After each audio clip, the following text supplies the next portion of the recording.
All right, let's dive into a really intense story that played out on the open ocean. We're talking about a military strike in the Eastern Pacific that went from a high-stakes takedown to a massive search and rescue mission in the blink of an eye. It really blurs the lines between combat and a humanitarian crisis. So today, we're going to deconstruct exactly what went down. So it begs the question, right? What really happens when you have a military engagement like this on the high seas? It's not as simple as you might think. We're going to trace the chain of events, from the very first shot fired to the desperate search for survivors that came right after. Okay, so to set the scene, you have to picture this. We're way out in the ocean, hundreds of miles from the coast of Central America. This isn't near any port, it's the definition of international waters, and things were about to get very, very real. And here's the flashpoint. U.S. forces move in on a convoy of 3 ships. Now, according to the official reports, these vessels weren't just out for a cruise. They were suspected of being right in the middle of trafficking narcotics. So, who are the key players here? Well, you've got the U.S. military, which carried out the initial strike. Then you have the U.S. Coast Guard, who played a huge role in what happened next.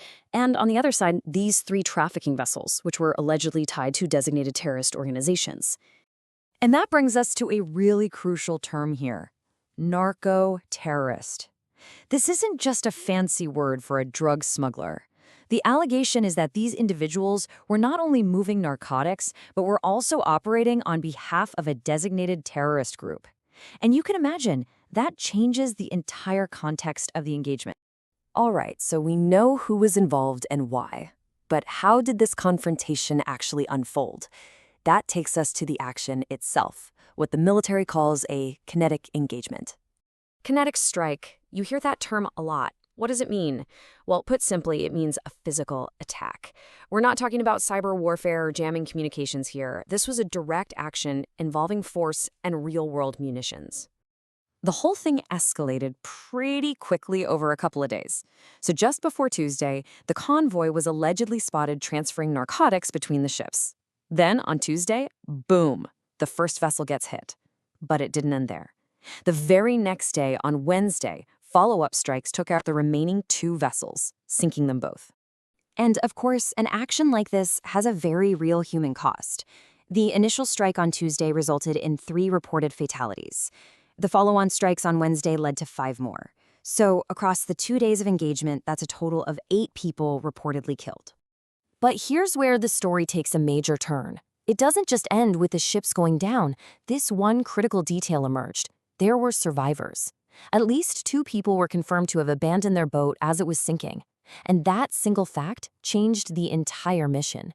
And just like that, everything flips. The mission completely changes from combat to rescue. A massive search operation gets launched in the middle of the Pacific for the very same people who had just been on the receiving end of a military strike. Now, to really grasp how challenging this search was, you have to understand the location. They were 400 nautical miles from the Mexico-Guatemala border. I mean, we are talking about the middle of nowhere. It's like trying to find a couple of people in a vast, empty expanse of ocean, an absolutely monumental task. The response kicked into high gear almost instantly. The Coast Guard got the notification and immediately took the lead. A long-range HC-30J search plane was scrambled all the way from California. They put out an urgent marine broadcast to every single ship in the area, and they started calling in international partners and any commercial vessels nearby to help. And the assets that got involved were pretty incredible. You had the official Coast Guard plane, of course, and ships from partner nations. But you also had civilians pitching in, commercial fishing boats, and even vessels that are part of the AMVER system, which is basically a global network of ships that volunteer to help in search and rescue operations.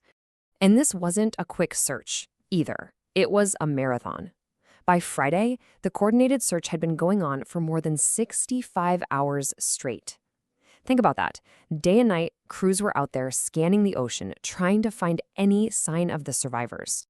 So, after the smoke cleared from the strike, and after this massive search effort, where do things stand?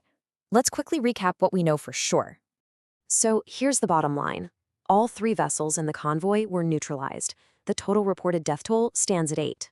But the biggest unknown, the piece of the story that's still unfolding, is the fate of the survivors.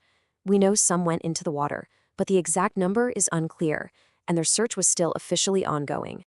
You know, this whole event really highlights a wild 21st century dilemma.